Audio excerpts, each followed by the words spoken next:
Welcome to Brooklyn. This is the Buckminster 4 panel office. It's in the Albemarle Road building, which has a toll center. It's also the home of Brooklyn Tandem, one of the sector tandems.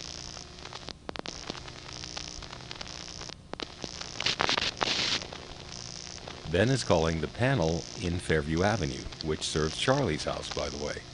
It's in the Bushwick sector. This panel that he's calling from is using a crossbar tandem to get there, and it PCIs to that tandem. PCI starts after the last digit.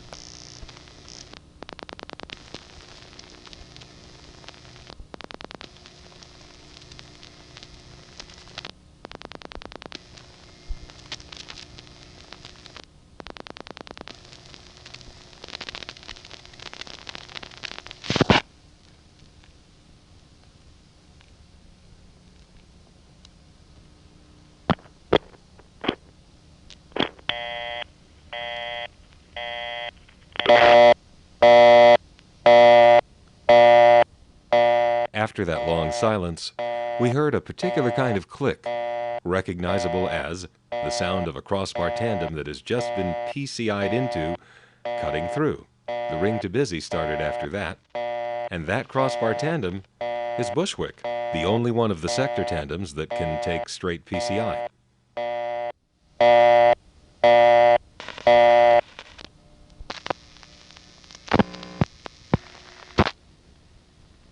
Let me play that call again and make some comments.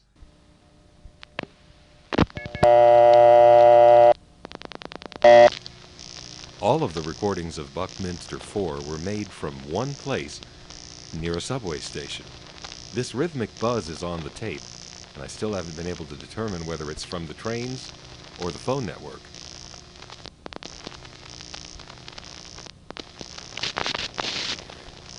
Two revertive pulse digits indicate that the trunk group is on the first selector, which in panel is called the district frame. So the Bushwick trunks are right on the first selector. That usually indicates it's a large trunk group.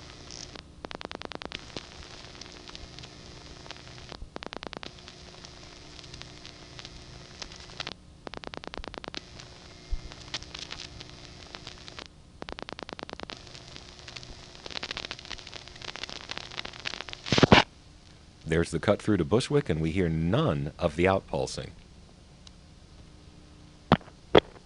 That's Bushwick's cut through to the panel, with whoomping noise from the panel. And that's the typical panel ring to busy. All panels did that in the 1960s and 70s.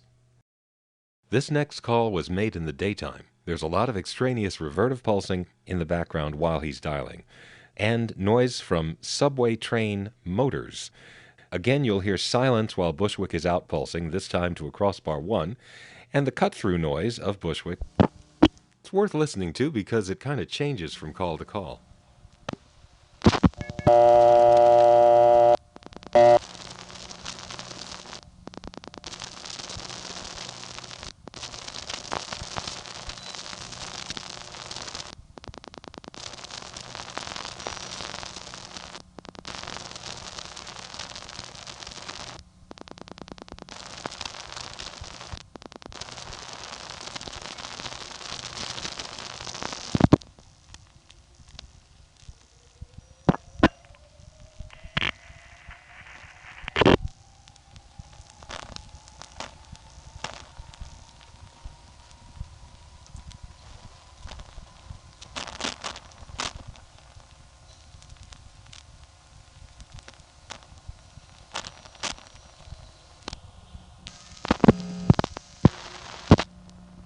Wow, you know, the subway motors are audible there.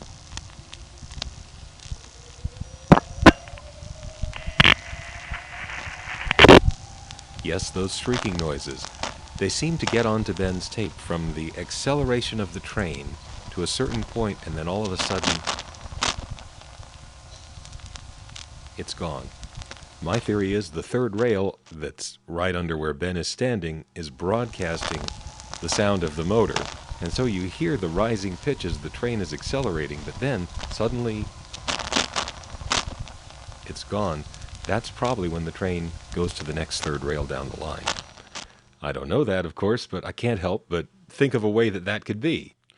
Anyway, back to the telephone network. The whole point of that call was to get intercept in a crossbar 1, and it failed. You can hear the trunk selector noise before the ring trips. That's supposed to happen. But then after the ring trips, that's the trunk selector releasing. That's not supposed to happen. It turns out that these PCI trunks to Bushwick are used for points east, beyond the Bushwick sector. This next call is to 961. It's a crossbar 5 in Flushing, in the Queens sector. Ben's going to get an originating sender that has a lot of crosstalk from other originating senders. So you hear lots of dialing and coins going in.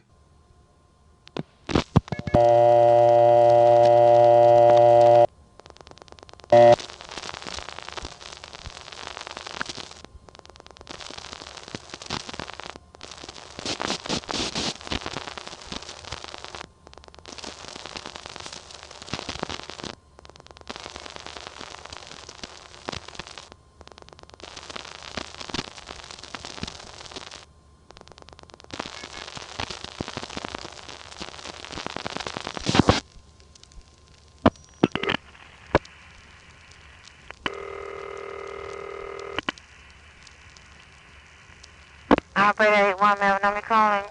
961-4568. 961-4568, thank you. The number you dialed, 961-4568, has been changed. But at the customer's request, the new number is not shown in our records. This is a recording.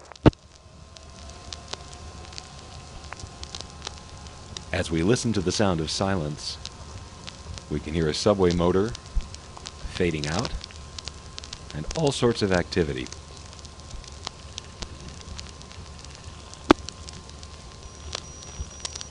There's 3 A&I tones in a row. Here's another subway motor.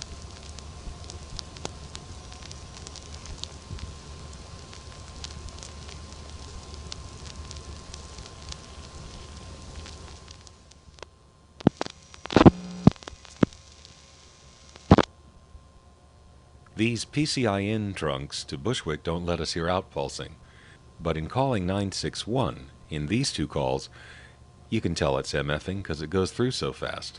If it were revertive pulsing, it would take longer.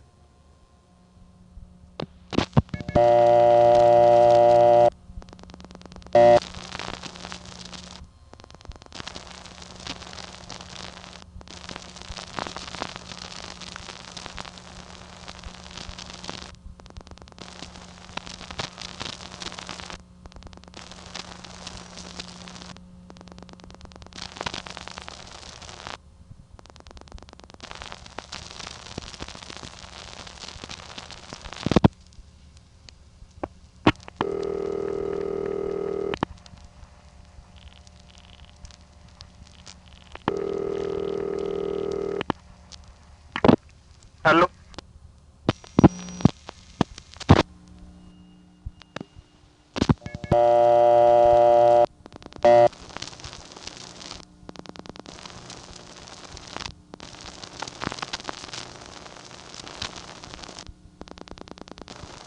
This call is to the 461, that's Flushing Crossbar 1, reorder. I'm going to let it play a long time because it sounds as if there are 2 tone plants, both contributing their low tone to the making of one reorder. You can hear a rotating timbre change.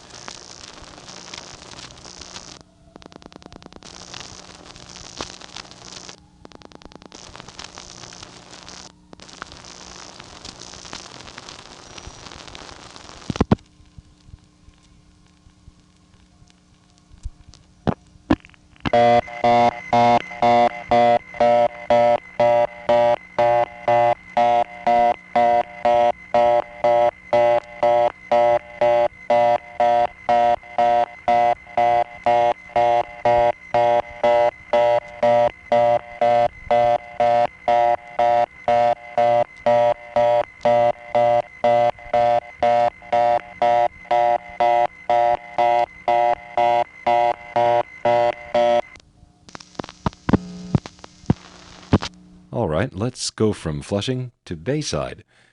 Hey, that sounds like the route a sewer pipe might take, but no, this is the telephone network, and Bayside has crossbar 1 and crossbar 5. 631 is crossbar 5, and here's a soup test.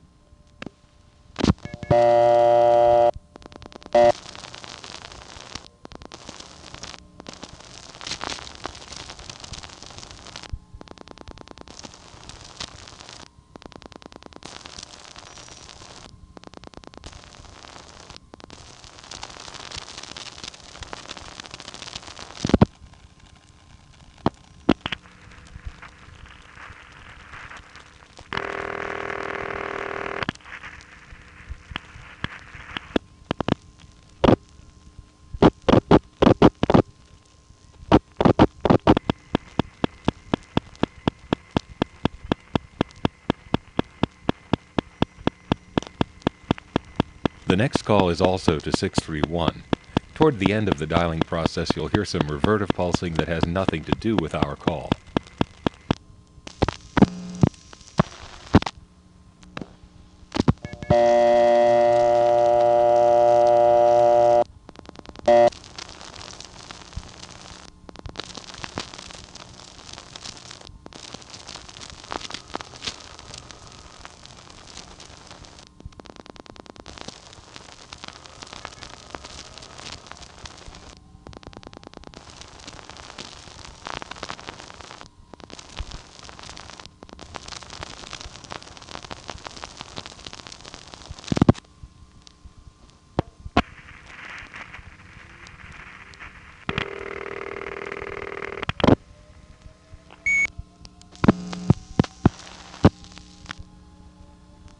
This time, the subway motors in the background do sound like sirens.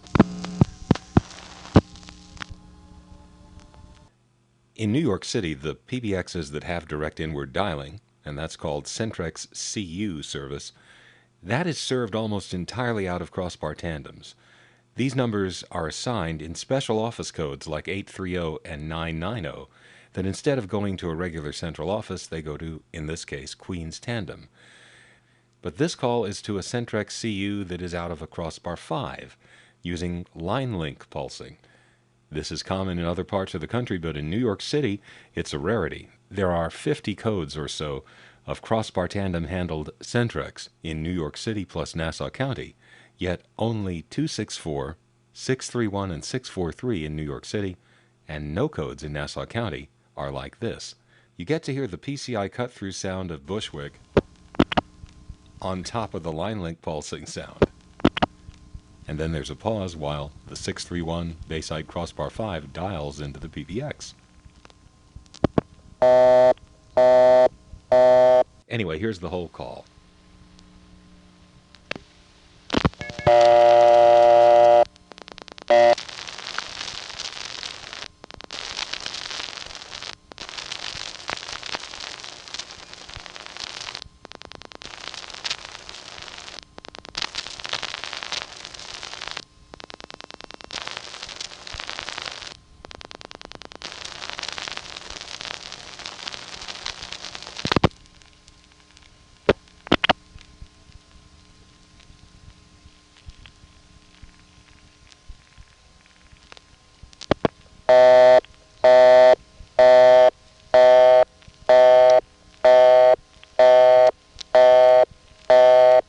You know, I just realized we haven't called any ESSs through the Bushwick PCI routes. Buckminster 4 didn't have any ESS codes that it sent that way, but from Charlie's house, there are some. Charlie the computer guy, not Charlie the party line guy. Let's go.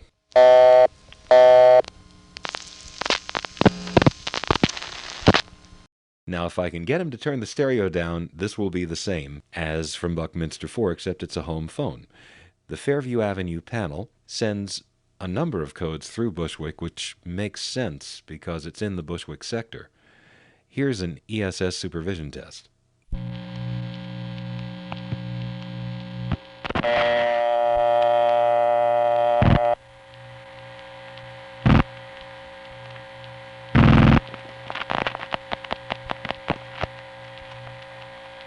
It's so quiet. here at Charlie's house in the middle of the night.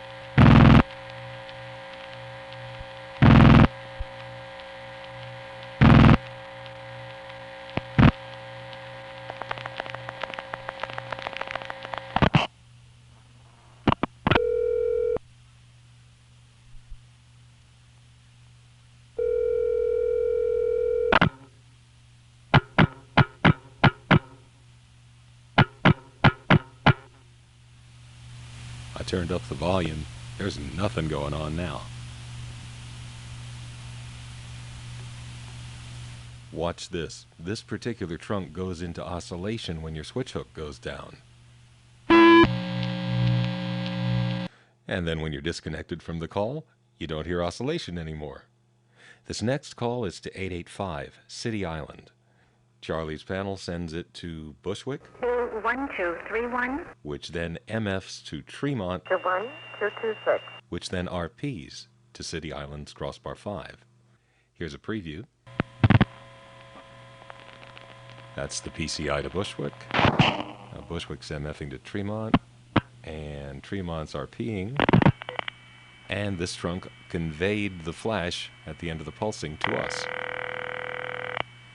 It didn't really need to do that, but this type of trunk where you RP over N carrier often does.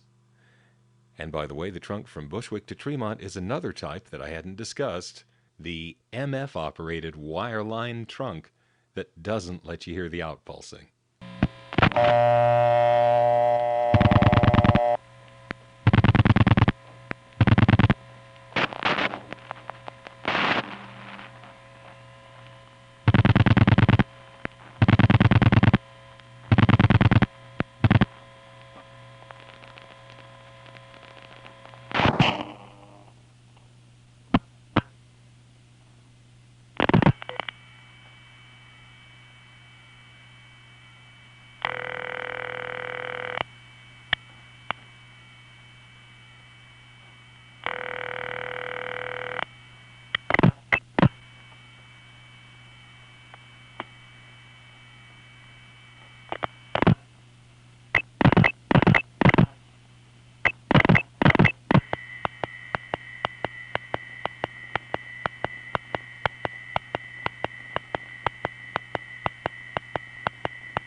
Here's another call to City Island that goes through the same way.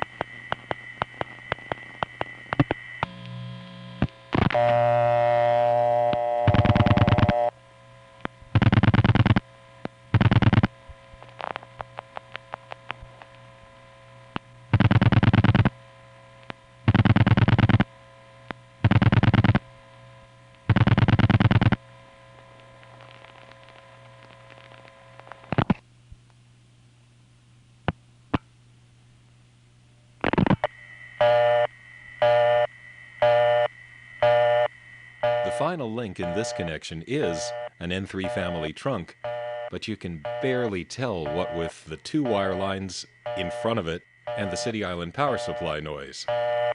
Let me play you that busy signal close up. See, that's a power supply noise from the City Island CO. It's so loud, you couldn't hear the N carrier on the last call. You know, I've been concentrating recently on all the different trunk types, including the N carrier, and this is the first revertive pulse over N carrier trunk we've seen. I'd like to show you what this kind of trunk sounds like close up. These trunks have kind of a special and very ancient sounding feel to them. Wait a minute, I mean an ancient feeling sound. Never mind. Anyway, let's go to Floral Park.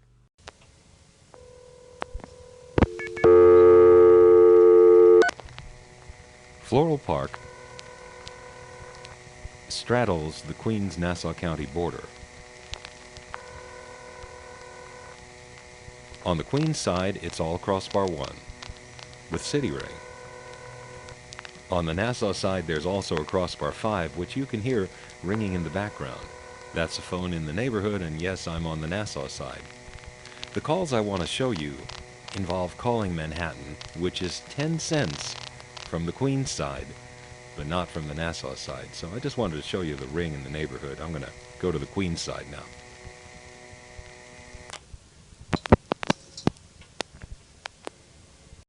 All right, now from the Queens side, I'm going to call a number in Manhattan that goes over an N3 family trunk that's revertive pulse operated. This is a direct trunk from the Floral Park crossbar 1 to the office we're calling, so there's no tandem on this call, or the next few.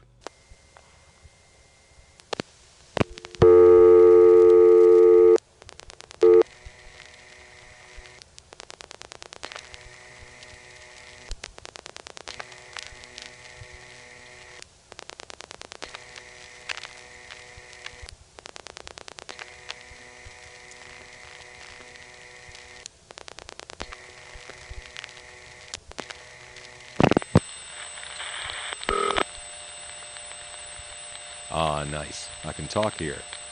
I don't know if you noticed the revertive pulsing. It was barely audible. But you certainly can notice the N3 family carrier noise. There's also city low tone in the background, which has to do with the official number I called. This might have been a number that rang into the test board or something. It's probably been abandoned now, so I'll just use it as background music. Now this trunk is very obviously N3 family carrier. But that last call we had to City Island with the busy signal, you could barely tell, especially through those two tandems. Let me show you one of those trunks close up.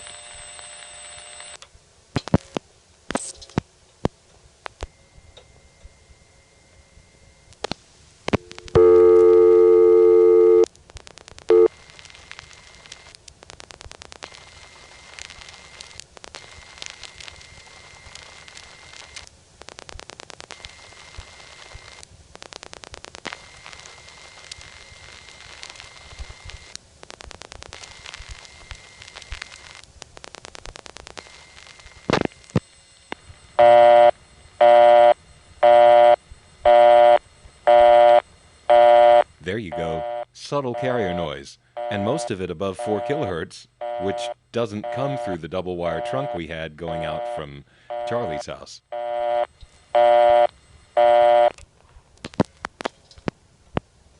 Here's one that's not subtle.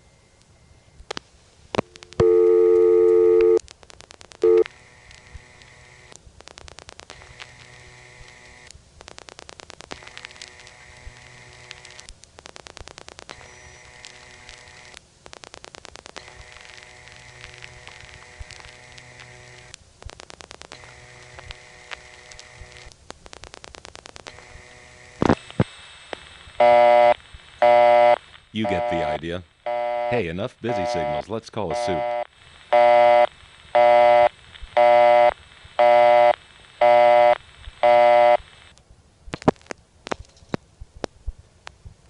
And this one has the quiet, I think older, type carrier.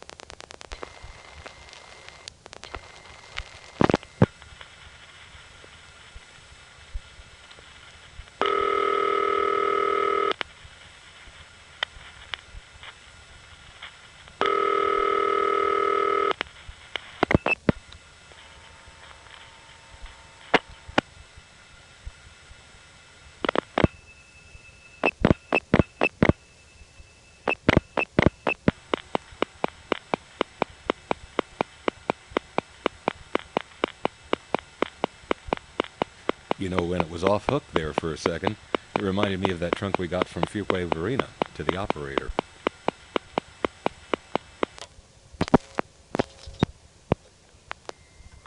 By the mid-70s, all trunks just about that were around 12 miles long were T-carrier. And you wondered, what did they do before T-carrier?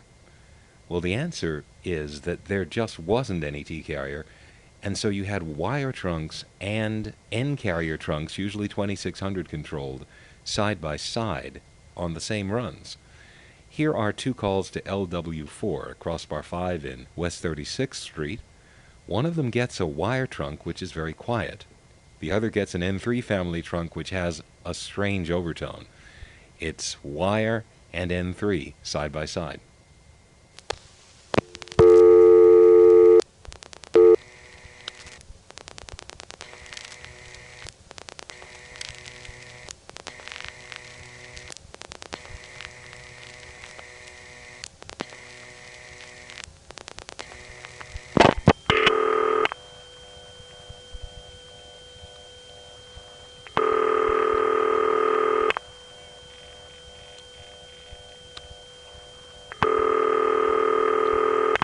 This is a pretty quiet wire trunk for such a long run.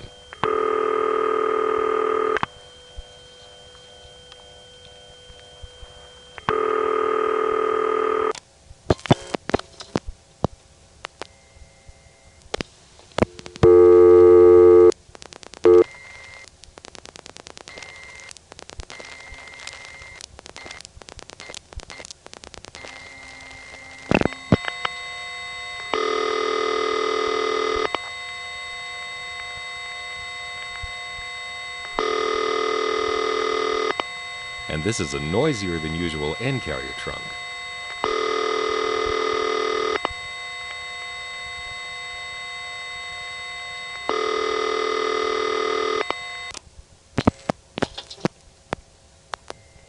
That's life without T-carrier. From Floral Park, as I dialed each Manhattan office, I didn't get any T-carrier. It was all either wire trunks or SF RP controlled. It was really nice. I do have to make one mitigating statement, however. That last trunk that had the overtone also had a ragged-sounding ringtone. Each of these effects may indicate that while there is N-carrier equipment in Floral Park and at West 36th Street, that somewhere in the middle they patched it through T-carrier. When the control tones of an N-carrier trunk are sent at full volume through a T-carrier span in the middle, it makes loud, ugly overtones, so that this turns into this. So while that last example does illustrate N and wire side by side, the particular example I found is a sort of a corrupted N-carrier trunk, probably. A later call to a supervision test over that trunk indicates how the overtone actually stops every time the trunk goes off hook.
Now the thing about Floral Park is it's an older crossbar 1 with the older register senders, and you can barely hear the revertive pulsing. You had to listen really closely.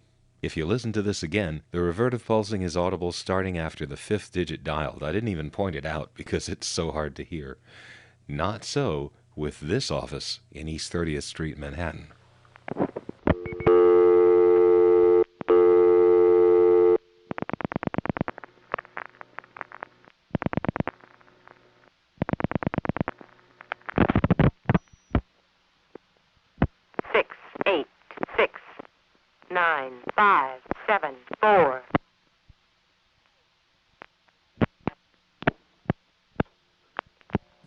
Murray Hill 6 is the first #1 crossbar I'm featuring in this series that has the new register senders.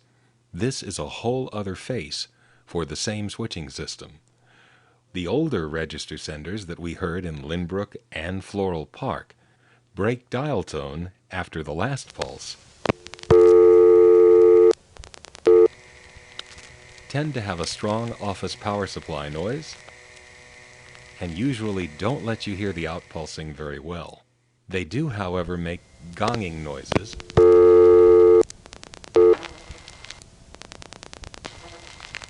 especially when they're MFing. The old register senders don't have real touch tone. To provide touch tone service, there's usually a built-in converter to rapid dial pulse.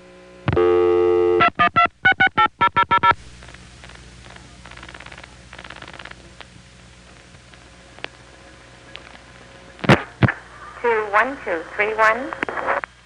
I'm sorry. The new register senders do have real touch tone. The office power supply noise tends to be subtle, and you can usually hear the outpulsing quite well.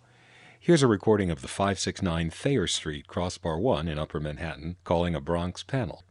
You'll notice during the last 4 digits that immediately when I dial the touch tone, the appropriate revertive pulse is sent. No conversion to rapid dial pulse here.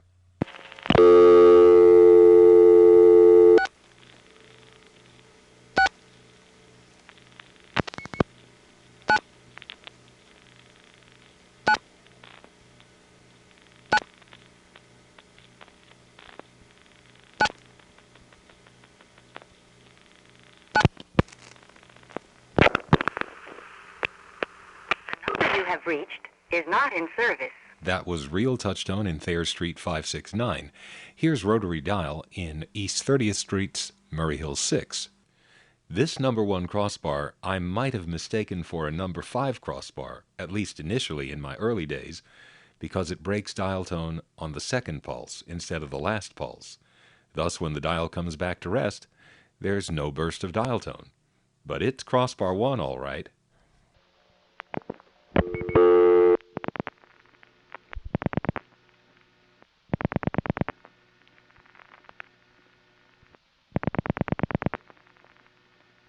I'm going to dial the 5th digit, and after that you'll hear 3 revertive pulse digits, and then 1 revertive pulse digit each after the next 2.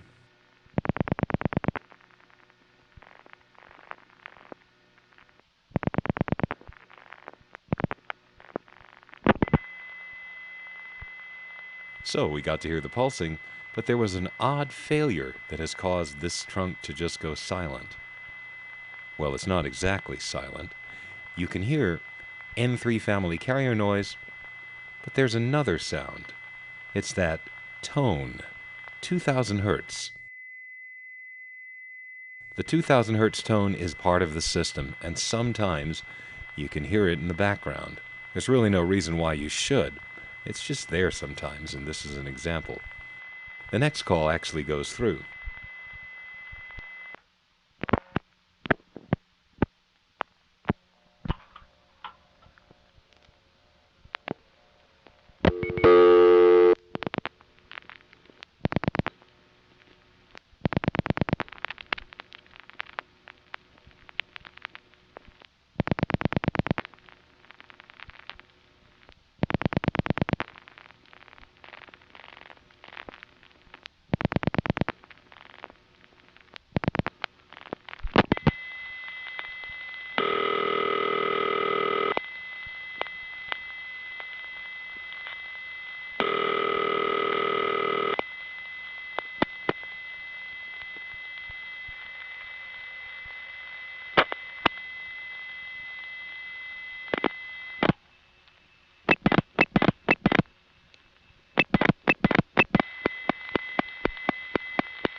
The supervision is 2600 controlled.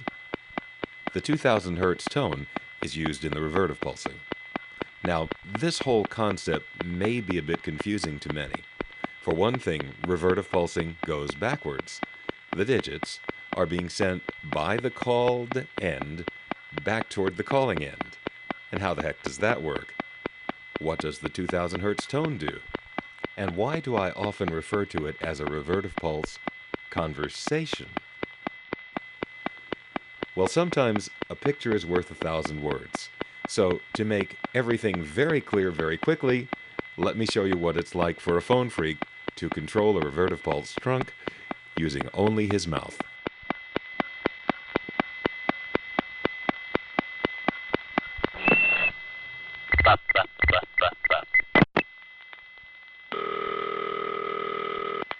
Any questions?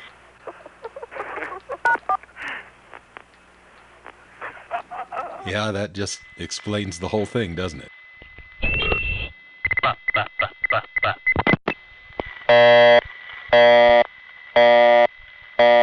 Well, not quite. Let's go back.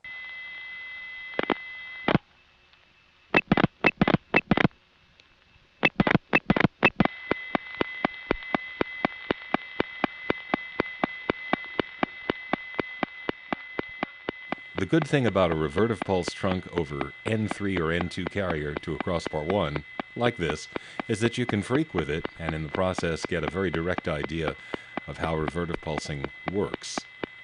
The revertive pulse conversation begins when the calling end removes the forward on-hook signal. At that point, the called end begins bleeping the first digit of the number. It's then up to the calling end to interrupt the string of bleeps to say, stop right there, that's the digit I want. When the called end goes silent again, that's when the next digit starts. It then interrupts it, and so on.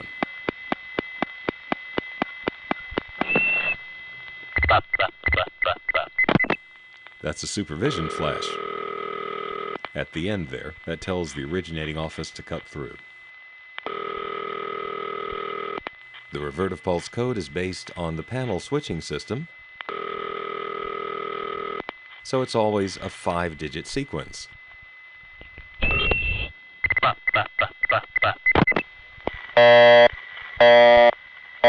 So you have to say "ba" 5 times, of course.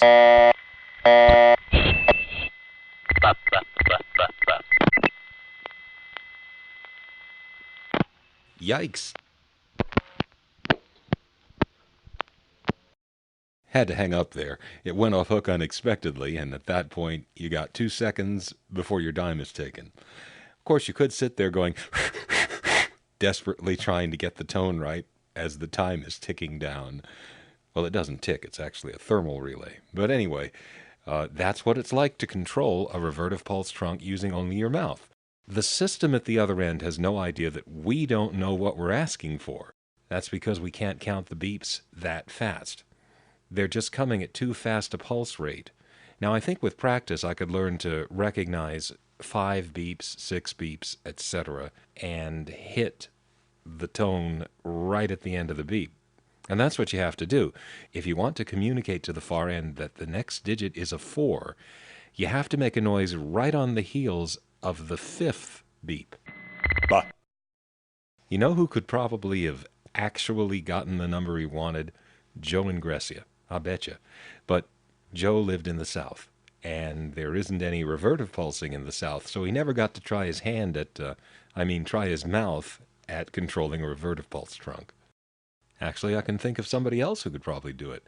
This guy used to work at a phone company that, well, it was kind of a slumlord sort of phone company, because they never wanted to invest in modernizing except for collecting money. But the rest of the system was so old-fashioned, it just kept this guy working in really sweatshop-type conditions, doing things no human being should ever have to do. But anyway, this guy could probably handle the RP function really well, even making the far end hold up while waiting for the customer to finish dialing the number in the middle of the sequence.